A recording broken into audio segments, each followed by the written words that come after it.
जय हिंद दोस्तों, वंदे मातरम। स्वागत है आप सभी का आपके अपने यूट्यूब चैनल में। दोस्तों, यूपी पुलिस से रिलेटेड यूपी पुलिस री एग्ज़ाम 23 अगस्त का फर्स्ट शिफ्ट का पूरा सॉल्यूशन आज मैं मैथ का आपसे बताने वाला हूं। बच्चों, मैथ के क्वेश्चन जो है सेम आ रहे हैं प्रत्येक आपके एग्ज़ाम के अंदर। 23 अगस्त की फर्स्ट शिफ्ट, फिर 23 की मैं सेकंड शिफ्ट लूँ, उसके बाद 24 अगस्त लूँ फर्स्ट शिफ्ट, इसकी भी दोनों शिफ्ट सेकंड भी, फिर उसके बाद 25 अगस्त में तीसरे दिन आपका एग्ज़ाम चलता है, ये भी फर्स्ट का और सेकंड का। इनके भी बताऊंगा मैं आपसे, शिफ्ट के सारे मैथ के सॉल्यूशन सब बताऊंगा बच्चों। अब इम्पोर्टेंट आपके लिए ये चीज़ हो जाती है क्योंकि मैथ के क्वेश्चन आपके सेम आ रहे हैं, और अगर आपको ये सारे के सारे क्वेश्चन मिल जाए, 20 से 22 क्वेश्चन आपके सेम आ रहे हैं, अगर आप लोग ये सारे के सारे नियम सीख लोगे तो आपके 20 से 22 क्वेश्चन का मतलब है आपके 44-45 नंबर आपके बिल्कुल आराम से बन जाएंगे। और 44-45 नंबर आपके बहुत अहमियत रखते हैं बच्चों, ठीक है। बस लास्ट तक वीडियो बने रही है। वीडियो अगर आपको अच्छी लगती है, वीडियो को ज़्यादा से ज़्यादा शेयर कीजिए, लाइक कीजिए और कमेंट के माध्यम से बताइए वीडियो आपको कैसी लगी। अगर किसी भी क्वेश्चन में आपकी क्वेरीज रह जाती है तो आप लोग मुझे कमेंट के माध्यम से बताइए, मैं उसको दोबारा सोल्व करने की कोशिश करूँगा। प्रत्येक क्वेश्चन, वैसे तो मैं सारे के सारे क्वेश्चन इस प्रकार लेके चलूँगा सोल्यूशन के माध्यम से कि आपको एक भी क्वेश्चन में कोई प्रॉब्लम ना हो, और सबका सोल्यूशन बताते हुए चलूँगा, कोशिश यही रहेगी, ठीक है। बस आपका बस यही साथ बना रहेगा कि लास्ट तक कि आप लोग लास्ट तक वीडियो में बने रहे, ठीक है बच्चों। तो चलिए वीडियो को कर लेते हैं स्टार्ट, और सबसे पहले जानते हैं कि सबसे पहले क्वेश्चन में क्या कहा गया था और किस प्रकार हमें पहला क्वेश्चन करना था, ठीक है। सभी शिफ्टों के लिए इंपॉर्टेंट है, ठीक है। आने वाली 30 और 31 में, 25 तक आपके एग्जाम हो चुके हैं, 23 और 31 में दोनों शिफ्ट में ये वाला जो एग्जाम है इंपॉर्टेंट रहने वाला है, अगर आप लोग सारे के सारे क्वेश्चन सीख लेते हो, ठीक है। चलिए, सबसे पहला क्वेश्चन, वह छोटी से छोटी संख्या, मैंने एक इसकी लाइव वीडियो डाली थी लेकिन स्पष्ट नहीं दिखाई दे रही है, इसलिए मैंने इसी प्रकार फिर आपको ये वीडियो ऑफलाइन भी डालनी पड़ेगी। वह छोटी से छोटी संख्या ज्ञात कीजिए जब 4, 6, 8, 10 और 12 से विभाजित किया जाता है तो सभी स्थिति में 3 शेष बचता है। सभी स्थितियों में 3 शेष बचता है। सबसे पहली बात, 2 क्वेश्चन इस प्रकार के आपको मिलेंगे। एक तो वो कि क्वेश्चन ये कहेगा कि एक ऐसी संख्या बताओ जो इन सब से कटती है, तो वो तो हमेशा होगा एलसीएम। और ये क्वेश्चन वही है, ये कह रहा है कि वह छोटी से छोटी संख्या ज्ञात करो जिसको 4, 6, 8, 10, 12 से विभाजित किया जा सके, यानी कि इन सब से कटे, तो इन सब से कटेगी वो इनसे बड़ी संख्या होगी, यानी कि उनका एलसीएम। और अगर ये कहेगा कि एक ऐसी संख्या बताओ जो इनको डिवाइड करे, जो इनको डिवाइड करेगी वो इनसे छोटी होगी, जो 4 को डिवाइड करेगी वो इससे छोटी होगी, तो छोटी का मतलब हम क्या निकाल लेंगे, एचसीएम। हम क्या निकाल लेंगे, एचसीएम। तो ये दोनों चीज़ आपको ध्यान रखनी है, ठीक है।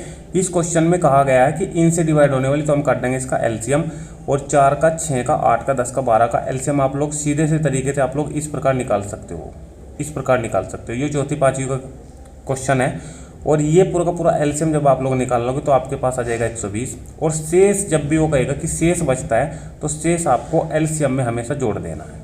तो 120 और 3, 123 जिसने इसका आंसर लगाया है तो वो बिल्कुल इसका राइट आंसर है। और साथ ही साथ ये क्वेश्चन, अगर इस प्रकार का क्वेश्चन आपको एग्जाम में मिलता है एलसीएम का, एचसीएफ का, तो आप लोग ईजिली कर पाओगे, ठीक है।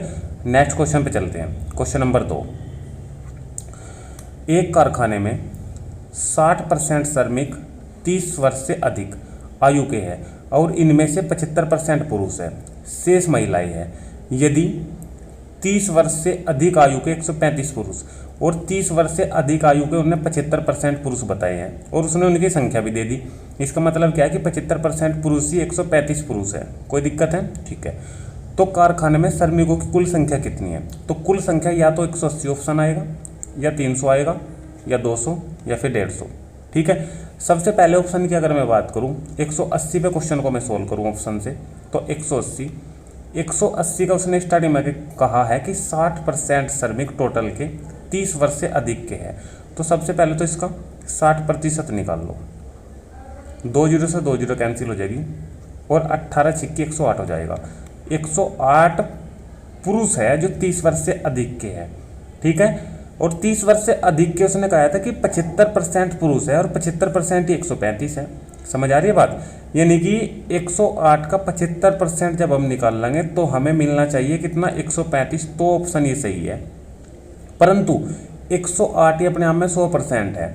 जब इसका 75% निकाल लेंगे, ये तो 108 से और कम आएगा, तो 135 कहाँ से आ जाएगा? तो जो पहला ऑप्शन है वो हमारा गलत हो जाएगा। बी ऑप्शन पे चलते हैं बच्चों। 300 का सबसे पहले 60% निकाल लेंगे। 60% 30 वर्ष से अधिक के हैं। इसका जब हम 60% निकाल लेंगे तो 180 आ जाएगा बच्चों, और 180 ये 30 वर्ष से अधिक के हैं। अब इन 30 वर्ष से अधिक को में 75% पुरुष है, और वो 75% 135 आने चाहिए। तो जब 180 का हम 75% निकाल लेंगे बच्चों, इसका 75% हम निकाल लेंगे तो हमें प्राप्त होएगा 135, और 135 ही वो दे रहा है। तो इसका मतलब 300 हमारा ऑप्शन सही हो जाएगा। ये वाला भी गलत हो जाएगा और ये वाला भी गलत हो जाएगा। ठीक है, इस प्रकार का क्वेश्चन अगर आपको मिल रहा है तो ऑप्शन से आप लोग ईजिली उसको सोल्व कर सकते हो। क्वेश्चन नंबर 3 पे बढ़े आगे बच्चों। क्वेश्चन नंबर 3, आराम से सारे क्वेश्चन सीखेंगे और इस प्रकार सीखेंगे कि दोबारा जब आपका एग्जाम होगा या इससे रिलेटेड कोई भी वैकेंसी आपकी आती है तो आप लोग इन क्वेश्चनों को आराम से सोल्व कर लोगे। एक सेब की कीमत में 20% की कमी 54 रुपये में 10 सेब अधिक खरीदने में सक्षम बनाती है। तो सेब की प्रति दर्जन का मतलब 12, और यहाँ जो बात कर रहा है वो कर रहा है एक सेब की। ठीक है, घटी हुई कीमत क्या है? घटा मूल्य पूछ लिया, और घटे मूल्य का फॉर्मूला बच्चों क्या है? घटा मूल्य का ही, या वर्तमान मूल्य का ही, या अवमूल्यन मूल्य का ही, एक ही बात है। तो फॉर्मूला आपका रहेगा बच्चों रुपये गुना दर बटे मात्रा गुना 100। क्या रहेगा? मात्रा गुना 100। ठीक है, मैं इसकी इंक चेंज कर लेता हूँ। मुझे लगता है इस वाली थोड़ा सा इसको मैं बारीक कर दूँ और इस वाली इंक से आपको अच्छा दिखाई देगा। देखते हैं। ठीक है, रुपए कितने हैं बच्चों? 54 रुपये हैं।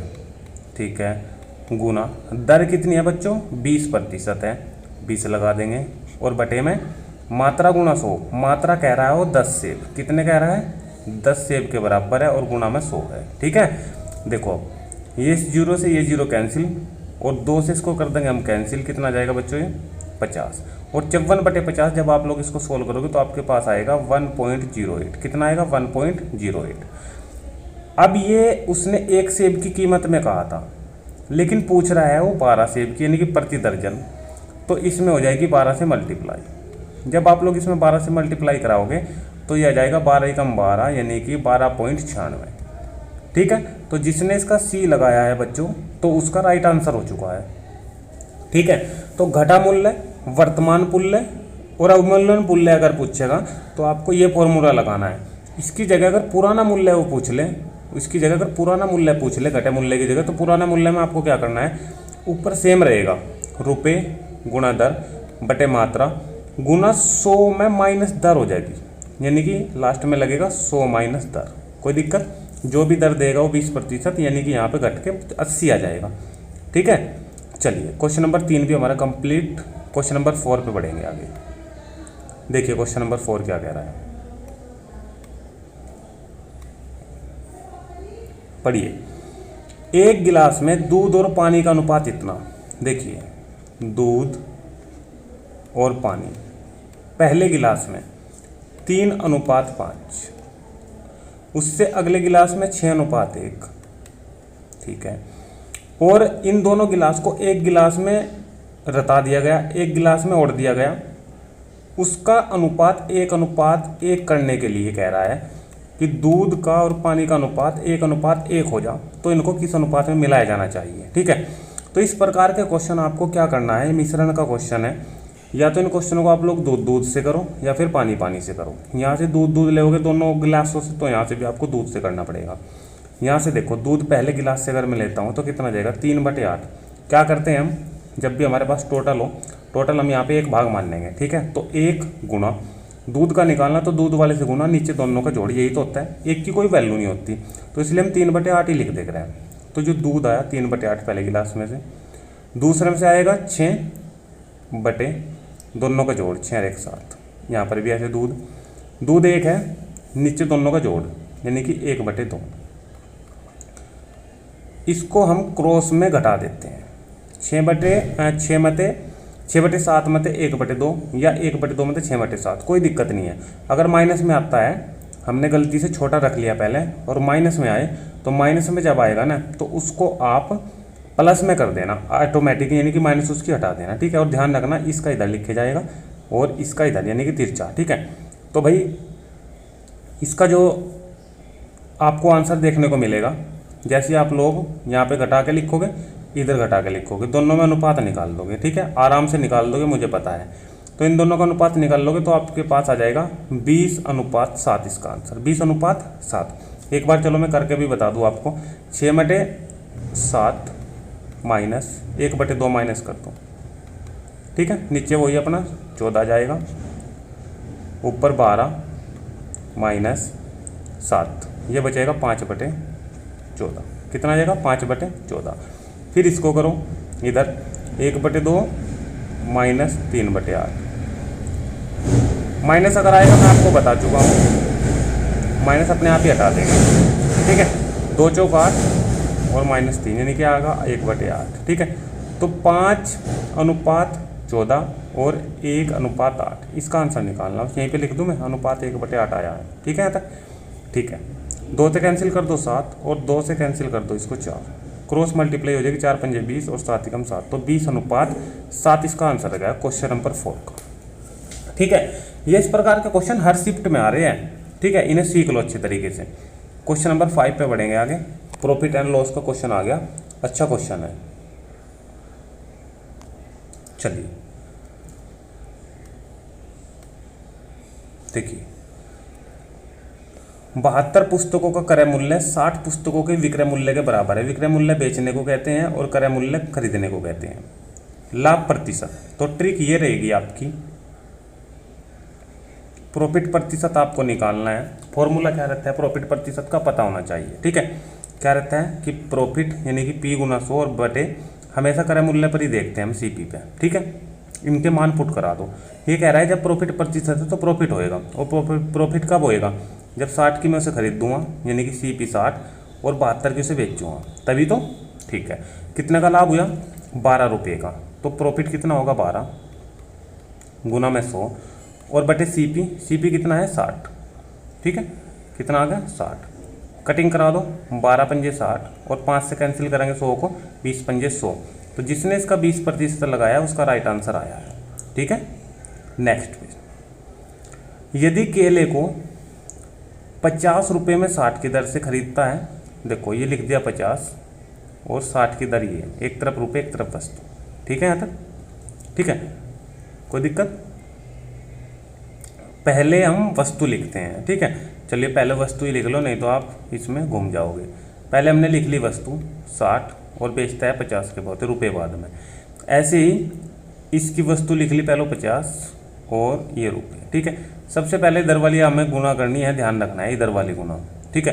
प्रॉफिट प्रतिशत उसने पूछा है, कैसे निकाल लेंगे हम इस प्रकार के क्वेश्चनों में, 60 की गुना ये गुना पहले नंबर पे होगी, ठीक है, दूसरे नंबर की गुना माइनस हो जाएगी, देखो 3600 और -2500, तो ऊपर दोनों की मल्टीप्लाई करके माइनस लिखना है, 1100 आ जाएगा, ठीक है, गुना में 100 और बटे जो लास्ट वाली गुना होती है नीचे वो लिखी जाती है, यानी कि 2500, 2 0 से 2 0 कैंसिल और 25 चौक का 100, 11 चौक 44, तो 44% जितने इसका लगाया है आंसर, उसका राइट आंसर आ चुका है बच्चों, ठीक है। फॉर्मूला इसका मैंने आपको बताया है कि यहाँ पे हम लिख देते हैं इस साइड वस्तु और यहाँ पे लिख देते हैं हम रुपये, ठीक है। सबसे पहले ये वाली मल्टीप्लाई कराएंगे और फिर इधर वाली, दोनों को माइनस कर देंगे और इधर वाली नीचे रखी जाएगी और गुणा में 100, ठीक है। नेक्स्ट क्वेश्चन, इसका एलसीएम निकालना है, बिल्कुल चौथी पाँचवीं का क्वेश्चन है, आप लोग एलसीएम निकाल सकते हो और 900 जिसने इसका लगाया होगा उसका राइट आंसर होगा, ठीक है। एलसीएम में नहीं बताऊंगा, बिल्कुल आराम से निकाल सकते हो। नेक्स्ट क्वेश्चन देखिए, एक निश्चित कार्य को 120 दिन में कर सकता है कौन, ए। देखो ए का एक दिन का काम यानी कि 120 बटे यानी कि 1/20, एक का 1/20 हुआ भाग, ठीक है, इतना काम कर रहा है। और बी को कह रहा है कि बी ए से 60% अधिक, अगर इसको मैं 60% अधिक कर दूं, 160/100 कर दूं, ठीक है, तो ये निकल के आएगा बच्चों 1/75 जब आप लोग इसको सोल्व कर दोगे गुना में 1/75, तो किसका आएगा निकल के, बी का आएगा ना, क्योंकि बी जो काम कर रहा है वो इससे ज़्यादा कर रहा है किससे, ए से 160%, ठीक है। तो उसी कार्य को करने में बी अकेले कितना समय लेगा, ठीक है। देखो 120 दिन ले रहा है और जब हम भाग निकालते हैं तो उल्टा कर देते हैं, 1/120, ठीक है। अब मेरे पास ये भाग में दिया हुआ है 1/75, जब इसको मैं दिन निकालने होंगे तो मैं इसको उल्टा कर दूंगा, 75/1, नीचे की कोई वैल्यू नहीं, तो 75 दिन, बी कितना समय लेगा, 75 दिन। बिल्कुल आसान क्वेश्चन, जिसने इसका बी लगाया होगा उसका राइट आंसर, जिसने बी लगाया होगा 75 उसका राइट आंसर, ठीक है बच्चों, कोई दिक्कत, ठीक है। नेक्स्ट पे चलते हैं, क्वेश्चन नंबर 9। 50% पेपर आपका लगभग ये सोल्व हो चुका है, ठीक है, और हमने लगभग 13 से 14 मिनट में सोल्व कर दिया। क्वेश्चन नंबर 9 आपको बताने में थोड़ा समय लग रहा है, अगर मैं इसको खुद सोल्व करता हूँ तो लगभग 10 मिनट में पूरा का पूरा पेपर सोल्व हो जाएगा, ठीक है। चलिए, अब तो आपको क्लियर दिखाई दे रहा होगा ना, जब मैंने लाइव वीडियो ली थी तो उसमें कुछ भी दिखाई नहीं दे रहा, तो इसलिए मैंने दूसरी वीडियो बनाई है बच्चों। और यहाँ तक की वीडियो अगर आपको अच्छी लगी है तो वीडियो को भाई जल्दी से लाइक कर दें, और शेयर आप बिल्कुल भी नहीं करते हो, वीडियो को शेयर कर दें। भाई मैं इतनी मेहनत से आपके लिए वीडियो प्रोवाइड कराता हूँ, तो वीडियो को शेयर और लाइक बिल्कुल किया करें। और जिसने अभी तक चैनल को सब्सक्राइब नहीं किया वो सब्सक्राइब भी कर ले, क्योंकि ऐसी अपडेट में लाता रहता हूँ और हर चीज़ बिल्कुल आंसर की मैं आपको हर शिफ्ट की बता रहा हूँ, ठीक है। देखिए, एक व्यक्ति 600 किलोमीटर दूरी ट्रक द्वारा 80 किलोमीटर प्रति घंटे की चाल से और फिर हवाई जहाज द्वारा 800 किलोमीटर 400 किलोमीटर प्रति घंटे की रफ्तार से और 100 किलोमीटर मोटरसाइकिल से 50 किलोमीटर प्रति घंटे की रफ्तार से, तो पूरी दूरी में चली गई दूरी के लिए औसत चाल कितनी होगी। देखिए, सबसे पहले तो मैं आपको बता दूं कि औसत चाल का जो फॉर्मूला हो वो सभी को पता है कि 2xy/x+y हो, लेकिन ये तब हो जब हमारी दूरी समान हो, यानी कि हम इधर यहाँ से लेकर यहाँ तक गए और यहाँ से लेकर यहाँ तक ही वापसी आ गई। कुछ हमारी स्पीड थी, मान लें x किलोमीटर प्रति घंटा और आने की थी y किलोमीटर प्रति घंटा, तब ये फॉर्मूला लगा सकते हैं हम। x की वैल्यू और y की वैल्यू ये हो जाएगी 2xy/x+y। परंतु जब आपके पास ये फिक्स दूरी ना हो, दूरी अलग अलग हो, ये दूरी अलग अलग, यहाँ 600 किलोमीटर जा रहा हो ट्रक द्वारा, 800 किलोमीटर हवाई जहाज द्वारा और 100 किलोमीटर मोटरसाइकिल द्वारा, जब आपके पास दूरी अलग अलग साधन के द्वारा हो और दूरी अलग अलग हो, तो आपका जो ये औसत का जो फॉर्मूला है ये चेंज होकर लग जाता है कि कुल दूरी बटे कुल समय, फॉर्मूला बन जाता है कुल दूरी बटे कुल समय, ठीक है बच्चों, ठीक है। अब कुल दूरी तो आपके पास बन जाएगी है कि 600 है, 800 है, 1400 और 100 है, कुल दूरी तो आपके पास हो गई 1500 किलोमीटर। लेकिन अब समय कहाँ से लाऊं, क्योंकि समय नहीं दिया है उसने, तो समय निकालना हमारा काम। सबसे पहले ट्रक का निकाल लो, क्या फॉर्मूला हो, S /D/T हो ना भाई, चाल बराबर दूरी बटे समय, हमें निकालना समय, तो समय यहाँ भेज दिया मैंने और S नीचे आ जाएगा, यानी कि D/S। अब D कितना है मेरे पास, पहले 600 किलोमीटर और चाल कितनी 880, तो यहाँ से समय निकलेगा नहीं, ठीक है, 0 से 0, 4 से कैंसिल कर देंगे इसके, तो 15 चौके 60 और 4 से कैंसिल करेंगे 2, यानी कि 15/2 आया है समय इस ट्रक का। ऐसे ही निकाल लो अब इसका हवाई जहाज का, ठीक है, ये T1 आगा मान लो, तो यहाँ पे आप लोग निकाल दो T2, ठीक है। इंक चेंज कर दो, थोड़ा अलग से दिखे जाएगा आपको अच्छे तरीके से, ठीक है। ये देखो, अब इसका निकाल दो हवाई जहाज का, इसका T2 आप लोग ले लो, दूरी कितनी है 800 और 400 किलोमीटर प्रति घंटे की रफ्तार है, तो सीधा सीधा सा 2 घंटे आ जाएगा। ऐसी T3 निकाल दो, मोटरसाइकिल द्वारा 100 किलोमीटर है और 50 की दर से वो जा रहा है, यहाँ भी 2 घंटे, तो 2 घंटे हैं, 2 घंटे हैं, 4 तो ये हो गए और 15/2 है, यानी कि 4 + 15/2। इसको ऐसे ही सोल्व करोगे, इसका ऐसे लोगे, इसको सोल्व करोगे तो आपके पास जो इसका आंसर निकल के आएगा, क्योंकि नीचे हमारे देखो कितना बनेगा, 4 दूनी 8 और 15 23, 23/2 और 2 चले जाएगा ऊपर, यानी कि नीचे 23 आएगा। तो 23 देखो किसके में है, किसके आंसर में 23 है, 13 है गलत, तो 123 गलत, 62 गलत, इसके में है तो 130 सही, 10/23 जिसने इसका लगाया है वो राइट आंसर हो चुका है। और औसत चाल का अगर आपको क्वेश्चन आता है तो आपको इसी प्रकार करना है, ठीक है बच्चों, ठीक है। नेक्स्ट क्वेश्चन पे चलते हैं, क्वेश्चन नंबर 10 पे। एक महिला 25,220 उधार लेती है और वह 1, 2, 3 किस्तों में वापस करती है। यदि चक्रवृद्धि ब्याज की दर 5% हो तो प्रत्येक किस्त का मूल्य ज्ञात कीजिए। सबसे पहले तो चक्रवृद्धि ब्याज का आपको किस्त का फॉर्मूला पता होना चाहिए। वो फॉर्मूला होता है आपका, मैं यहाँ पे लिख दे रहा हूँ, x बटे 1 प्लस r बटे 100। अगर एक किस्त है प्लस 2 किस्त है तो x बटे 1 प्लस r बटे 100, ऊपर लग जाएगा 2, फिर प्लस x बटे 1 प्लस r बटे 100। 3 किस्त है तो 3 ही घात लगेगी और बराबर में आ जाता है अपना p, यानी कि टोटल धन हमने कितना उधार लिया है। ठीक है, ठीक है।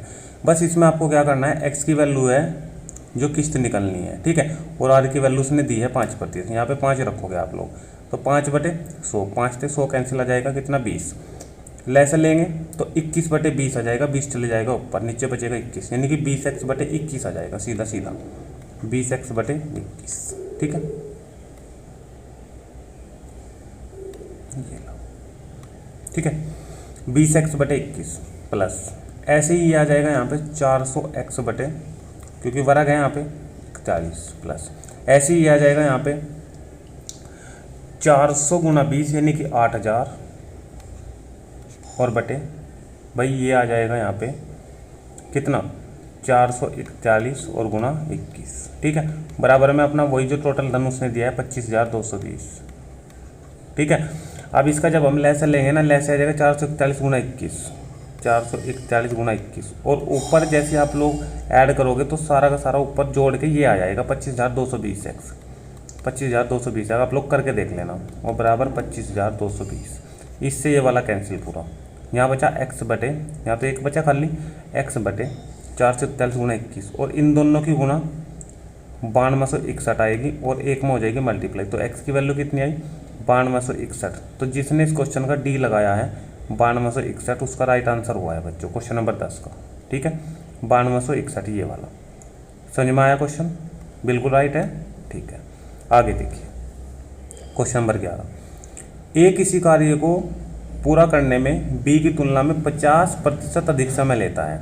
ठीक है, कौन, ए बी की तुलना में। तो देखो ए और बी दोनों की समय की अगर मैं बात करूँ तो ये दुगना समय ले रहा है और ये एक समय ले रहा है। ठीक है, अलग अलग अगर मैं करूँ तो ये 2t हो जाएगा, ये t हो जाएगा, ये समय है इनका। ठीक है, यदि वे एक साथ काम पूरा करने में 27 दिन लेते हैं, जब एक साथ काम पूरा करेंगे तो यानी कि उल्टा हम लेके चलते हैं भाग में, 1/2t और 1/t, और बराबर कितने दिन में समय पूरा कर रहे हैं 27 दिन में, यानी कि 1/27।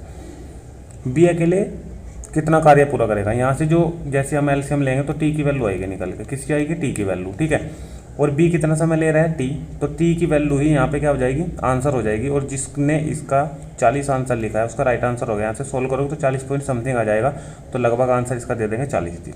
ठीक है बच्चों, कोई दिक्कत। ठीक है, क्वेश्चन नंबर 12।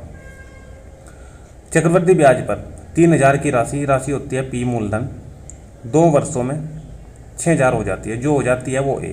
ठीक है, तो ब्याज कितना आ गया भाई, ये मिश्र धन है और ये मूलधन था, तो 3000 बढ़ गए, तो इसका मतलब जो CI आया, जो चक्रवृद्धि ब्याज आया वो आया 3000।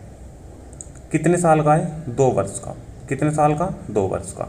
उसने निकालना है 4 वर्ष का, तो 2 वर्ष का जब 3 है तो 4 वर्ष का कितना हो जाएगा 6000। तो जिसने इसका 6000 लगाया है उसका राइट आंसर हुआ है बच्चों, कोई दिक्कत है। ठीक है, आगे चले।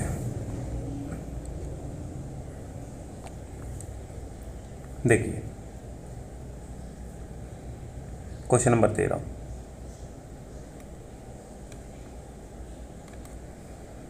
पुस्तक के अंकित मूल्य पर 12% की छूट देने के बाद, मान लो पुस्तक का मूल्य MP 100 रुपये, जब बेच रहा है वस्तु को तो 10% की छूट के 12% की छूट के साथ बेच रहा है, इसका मतलब 88 रुपये की बेच रहा है। एक दुकानदार 21% लाभ अर्जित करता है, देखो इस पर 21% लाभ अर्जित करेगा तो हम CP निकाल सकते हैं। ठीक है, CP का फॉर्मूला होता है कि SP गुना 100 और बटे आ जाएगा जितने का प्रॉफिट हो रहा है वो, यानी कि 121। कैंसिल करा दो 11 से, 11 × 88 और 11 से 11, तो 800/11 आ गया, ये CP मिल गया हमें बच्चों। वो कह रहा है कि यदि वह छूट नहीं देता, यानी कि 100 का सामान था और 100 में बेचता, तो SP नुकाया रहा, अब 88 नहीं रहा है, अब 100 ही होगा, तो SP 100 है और CP मेरे पास ये है 8000/11। वो कह रहा है कि तो कितना अर्जित होगा लाभ। अब प्रॉफिट प्रतिशत निकालना है। प्रॉफिट प्रतिशत का मैंने आपको फॉर्मूला बताया था कि P गुना 100 और हम देखते हैं हमेशा CP पे। अब प्रॉफिट कितना होगा बच्चों, देखो प्रॉफिट कैसे निकालते हैं, 100 में से यानी कि जितने में सामान बिका है उसमें से खरीदाया घटा दो, ठीक है, यानी कि 100 में से ये 800/11 जैसे ही घटाएंगे तो आ जाएगा 300/11। आप लोग देख लेना सोल्व करके घटा के, 300/11 गुना में ये 100 लिखा और बटे CP पर देखेंगे, CP कितना था 800/11, तो 800 और बटे का 11 चले जाएगा ऊपर, गुना में यहाँ पे लिख दूँ, ठीक है, 11 से 11 कैंसिल, 100 से इसको करेंगे 8, ठीक है, और 300/8, तो 300/8 जैसे आप लोग सोल्व करोगे तो आपके पास आ जाएगा 37.5, राइट आंसर 37.5 इसका राइट आंसर हो जाएगा। कोई दिक्कत, आगे बढ़े क्वेश्चन नंबर 14 पे, ठीक है, 14 पे बढ़ चुके हैं भाई और 19 क्वेश्चन तक मुझे लगता है इसमें टोटल है। देखो क्वेश्चन नंबर 14, एक दुकानदार एक कैमरे के अंकित मूल्य पर 10% की छूट देता है, तो अगर मैं वही अपना रूल अपनाऊं और 100 रुपये का माल लूं और 10% की छूट दे रहा है तो 90 में बेच रहा है। यदि कैमरे का क्रय मूल्य 3600 यानी कि CP उसने दिया है 3600, ठीक है, तो अंकित मूल्य ज्ञात कीजिए। 10% छूट देने पर ये जो 10% छूट दी थी 20% का लाभ अर्जित करता है।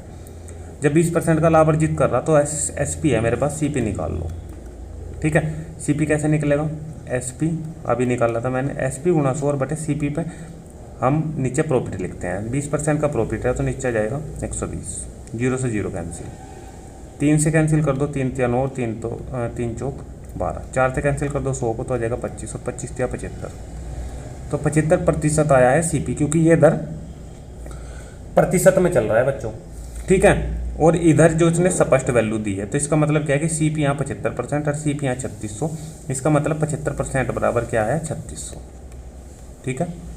और हमें निकालना है MP, अंकित मूल्य उसने कहा था ये है 100%, तो हमें 75% नहीं निकालना, हमें निकालना 100%, ठीक है। तो क्या करना पड़ेगा, दो तरीके हैं, या तो आप लोग इसे 75 से डिवाइड करा दो दोनों साइड से, 75 से 75 कैंसिल, एक बचेगा, हमें एक की वैल्यू निकालनी, हमें निकालनी 100 की, 100 से इधर मल्टीप्लाई कर दो और 100 से इधर कर दो, ठीक है, कैंसिल करा दो, 25 चौका 100 और 25 × 75, ठीक है, और 3 से कैंसिल करेंगे इसको, यह आ जाएगा 1200 और 12 चौक 48, यानी कि 48,000 जिसने इसका आंसर लगाया ना क्वेश्चन नंबर 14 का B, उसने बिल्कुल इसका राइट आंसर लगाया है। समझ में आ चुकी चीज़ें, आगे चले, ठीक है बच्चों। क्वेश्चन नंबर 15 का अनुपात समानुपात का क्वेश्चन है, क्वेश्चन नंबर 15, इसका मैं आपको ऐसे ही बता दूं आंसर, ठीक है, आसान क्वेश्चन है, साझेदारी का, बिल्कुल आराम से हो जाएगा, ठीक है। तो क्वेश्चन नंबर जो था ये 15, ABC ने एक साझेदारी में प्रवेश किया और उनका निवेश 5:4:3 के अनुपात का था। 4 महीने बाद B ने 1000 अतिरिक्त निवेश किए और 8 महीने बाद C ने 2000 रुपये अतिरिक्त निवेश किए। यदि 1 वर्ष के अंत में लाभ अनुपात इतना, तो शुरुआत में C का निवेश कितना होगा, ठीक है। तो हमेशा ध्यान रखना है आपको कि पूंजी बराबर होता है, लाभ बराबर होता है, सॉरी, पूंजी गुना समय, लाभ बराबर पूंजी गुना समय। हमेशा इस वाले फॉर्मूले से इसको सोल्व करेंगे और हमेशा सबसे लास्ट में हमें देखना है कि व्यापार जो व्यापार है वो कितने समय के लिए लग रहा है, टोटल समय क्या है, व्यापार का समय क्या है, 1 साल के लिए लग रहा, 2 साल के लिए लग रहा, कितने समय के लिए लग रहा है व्यापार, ठीक है, ये चीज़ आपको देखनी है, ठीक है। इसका आंसर जिसने B लगाया 3000 उसका राइट आंसर हुआ है, ठीक है बच्चों, ठीक है, क्लियर। इसको करके मुझे कमेंट के माध्यम से बताइए इसका आंसर क्या आएगा, ठीक है। आप पे इसका आंसर क्या आ रहा है। क्वेश्चन नंबर 16 देखिए, क्वेश्चन नंबर 16, एक साझेदार X, कोई साझेदार X है बच्चों, एक Y दे रहा है, ठीक है, और एक Z भी दे रहा है।